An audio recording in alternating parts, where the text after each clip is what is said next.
กับสวัสดีแล้วสวัสดีเด้อพี่น้องFCวัดสุโขสุกนฟังลาวฟังไทยทั้งประเทศพี่น้องเลยวัดสุโขสุกนมื้อนี้เป็นมื้อวันศุกร์เด้อวันพฤหัสเนาะที่สักเก่าพี่น้องปี2026วันพุธบ่โอ้ยันลืมวันแล้ววันพุธเนาะใครลืมยันลืมวันแล้วบอกมันคอมเมนต์บอกแน่มื้อนี้เขาลืมวันเลยลืมวันแล้วได้มาโรงเรียนกระทองมือนี่ลืมเลยอย่าลืมฝากกดไลค์กดแชร์ติดตามไปนำพานักเรียนออกงานอยู่เรียนมาตุนปุนพางคือเก้าไปน้องวันนี้เป็นมือวันพุธเด้อที่เก่าเดือน4ถึงวัน26นี่แหละปานักเรียนปันมาปานคันนำพาโดยอาจารย์ชี้ใสเพิ่นนี่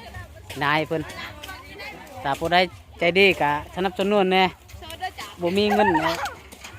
ปันคันนันสะนี่นักเรียนก็มีผู้สดม.3เด้อ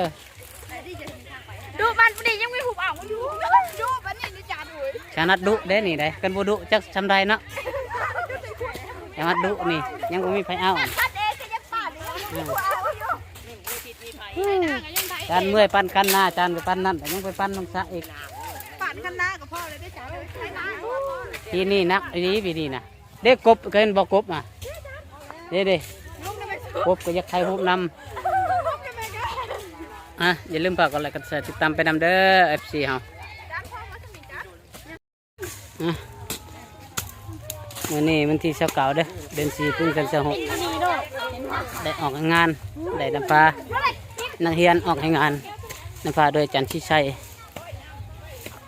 นักเรียนนี่คันนี่คันลุแล้วน้องสะลุมันเลยนี่อย่ายิ้มหลายอย่าเพิ่นแล้วแหละเพิ่นเอาจังว่าเพิ่นทางเพิ่นก็ม.1ทั้งดอนทั้งปลาอันนี้ก็ม.3เฮานักเรียนม.3นี่มีแต่ผู้ดุๆก็ได้แบบยากๆในม.3รถหน้าเฮ็ดน่ะ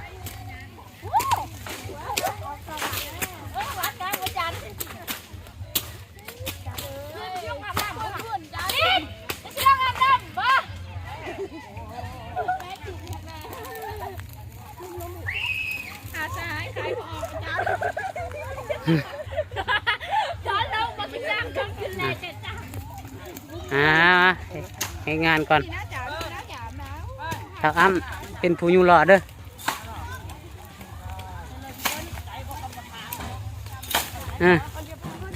เงินบ่มีเงินนี่ไปจกให้ในเด้อใครมีเงิน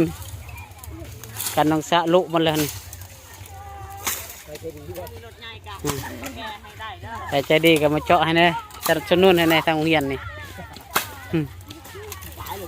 ใจร้ายเลยครูอาจารย์นักเรียนนี่เมื่อยเลยทุ่มน้องคันขาดเลยปั้นคันหน้าเองยังพอไปปั้นเรือคันน้องสะโรงเรียนอีก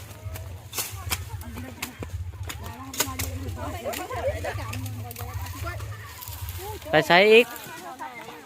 ออกให้งานอยู่สุขสวรรค์ไปเฮ็ดน้ำมูนเลยไปเฮ็ดน้ำมูนเลย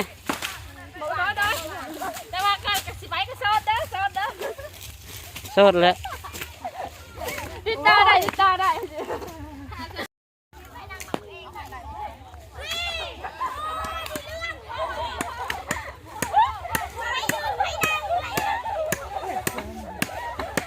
เอาเองอะไปยืนไปนั่งมันเอง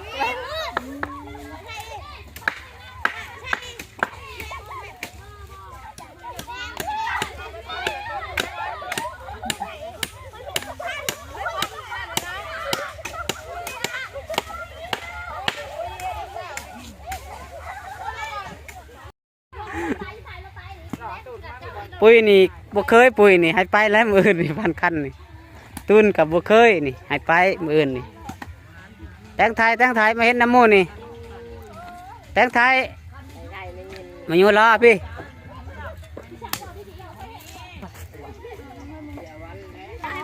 เหตุเรียกออกให้งานร่วมอยู่โรงเรียนมาตุนปุนพางสามัคคีม.4กับม.3ปันคันน้องสะขาดทีมงานนี่เถียงกันทีมงานนี่ เ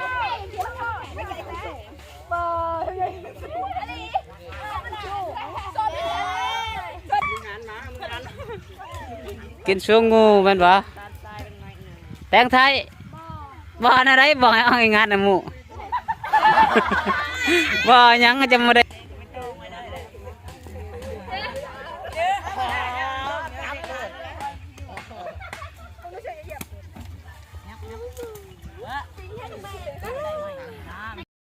บ่เรียนนะ คันที่แมงคำลาวาก็คือ